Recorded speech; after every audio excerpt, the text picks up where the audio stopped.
वास्तविक खुशी तक कैसे पहुंचे? सुख दूसरे लोगों, चीजों या जगहों से नहीं आता, यह आपके भीतर से ही प्राप्त होता है। मैंने एहतियातन पूरी पुस्तक में खुशी शब्द के इस्तेमाल को कम कर दिया है, जिससे मैं अंत तक इसे सही ठहरा सकूं। मैं आशा करता हूं कि आप अपनी ऊर्जा को बढ़ाकर और आनंदित रहकर वास्तविक खुशी महसूस कर सकते हैं।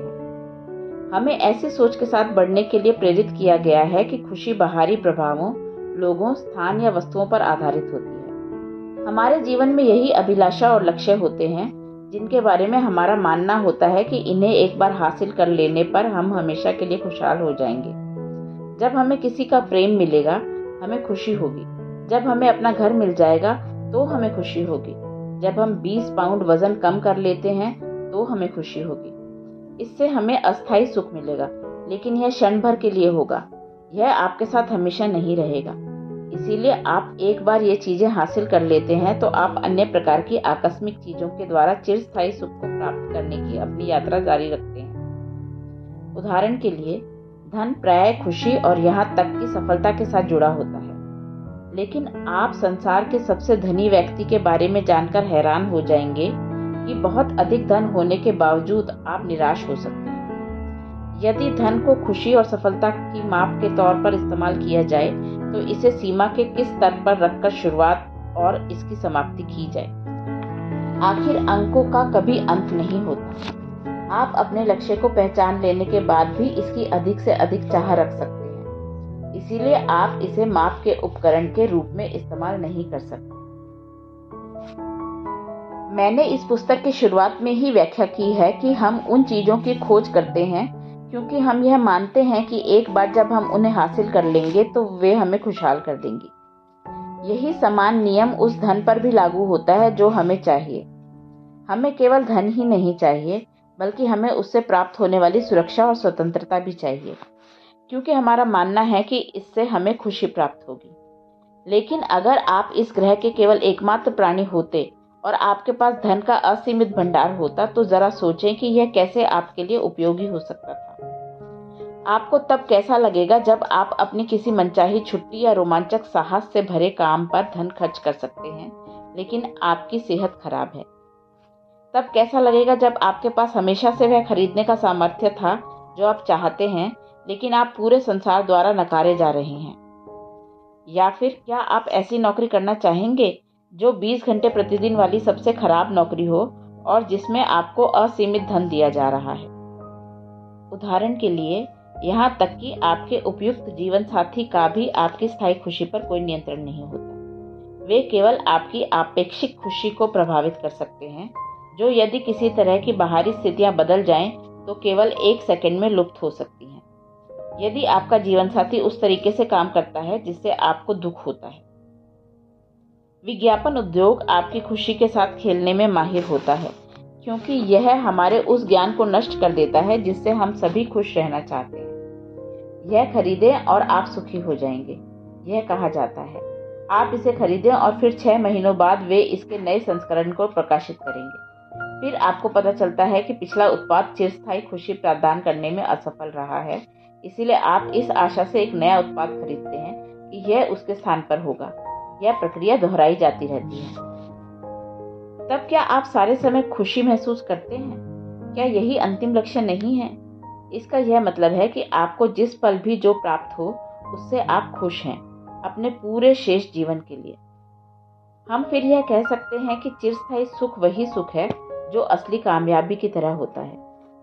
यही एक असली खुशी है, यही चिरस्थायी है, और यह तब घटित होती है जब आप सकारात्मक ऊर्जा को प्राप्त करने के लिए सबसे ऊंची फ्रीक्वेंसी पर होते हैं, उस सब के विरुद्ध जो आपके जीवन में सतही तौर पर हो रहा है। मैं मानता हूं कि यह वही जगह है जहां हम सभी होना चाहते हैं, जहां लोग और घटनाएं हमारे स्वाभाविक प्रेम व खुशी की स्थिति से हमारी भावनात्मक स्थिति को बदलने में असमर्थ होती हैं। खुशी को रोकने के लिए आपको अपने आत्म संयम पर काम करना चाहिए। यह एक आंतरिक यात्रा होती है जिसमें पर्याप्त आध्यात्मिक विकास की आवश्यकता होती है। सीमित विचारों को चुनने की बजाय सशक्त करने वाले विचारों को चुनना आपकी सोच का स्वाभाविक तरीका होना चाहिए। आपको अपने जीवन में घटने वाली घटनाओं और वस्तुओं में छिपे अच्छे कारण को देखना अपनी आदत बनानी चाहिए और अतीत को भुला देना चाहिए। भविष्य के बारे में सोच सोचकर जीवन बिताने से बचें और आप जो हैं और जहां हैं उसकी सराहना करें। तुलना करने की आदत से बाहर आएं और बिना शर्तों के इस संसार में सभी से प्रेम करें। जो है उसे ग्रहण करें, खुश रहें। अंतिम सलाह।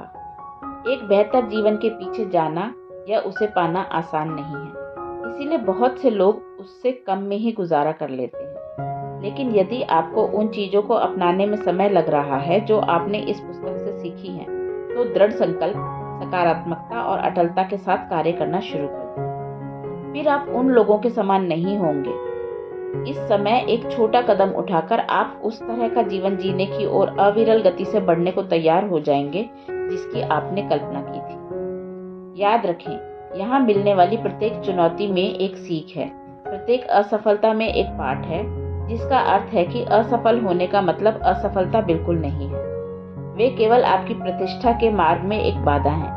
आप यदि अपनी संपूर्ण ऊर्जा किसी चीज को पाने में लगा दें और यह काम ना करें, तो आप उसे ब्रह्मांड से इस संकल्प के रूप में ले सकते हैं कि यह आपके लिए बेहतर चीज नहीं है। कुछ इससे बेहतर आ रहा है। आगे बढ़ते रहें। अपने सहज ज्ञान पर विश्वास रखने पर भी ध्यान दें। अपने उदर में उस स्पर्श को महसूस करें जो विषैले संबंधों के बारे में आपको चेतावनी देता है। अपने मस्तिष्क की उस आवाज को सुने जो आपको तब आगाह करती है जब आप अपना समय बर्बाद करते हैं। अपनी निजी सीमाओं का सम्मान करें और अन्य लोगों को भी उसका सम्मान करने के लिए कहें। यदि कुछ उचित नहीं लगता है तो वह शायद सही नहीं होगा, और यदि कुछ बहुत अच्छा, गहराई से, प्रभावशाली ढंग से सही लगता है तो वह शायद सही होगा। उसके साथ चलें, इसी प्रकार चलने दें। विश्वास रखें, डर को निकाल दें। आपका जीवन सामान्य से असामान्य हो जाएगा। आप अपने वृहद लक्ष्य से जुड़ जाएंगे, क्योंकि यह असंभव है कि यदि आप अपने हर कण के साथ उस अपने व्यक्तिगत विकास की यात्रा पर बढ़ने के लिए प्रतिबद्ध हों और आपको उसके लिए सफलता ना मिले। आपके पास वह सब कुछ है जिसकी आपको रोमांचक और सुंदर जीवन जीने के लिए आवश्यकता है, और यह सब स्वयं से प्रेम करने से शुरू होता है। एक सकारात्मक ऊर्जा के उच्च स्तर के निर्माण और उसे कायम रखने से आप अपने स्वप्नों को हासिल कर लेंगे, और यदि इसमें और भी समय लगता है तो अपनी सकारात्मक ऊर्जा के उच्च स्तर से पूरे मार्ग में अच्छा महसूस करेंगे। हम शायद यही चाहते हैं, है ना? एक ऐसा जीवन जीना जिससे अच्छा महसूस हो। मैं आपसे वादा करता हूँ कि स्वयं को प्रेम के प्रति समर्पित करके आप अविश्वसनीय स्तर हासिल कर लेंगे। यह पार्क में सैर करने के समान नहीं है। इसमें शायद समय लगेगा। आपको अपनी यात्रा में आगे बढ़ने के लिए बलिदान देने होंगे। इससे आपको लाभ होगा।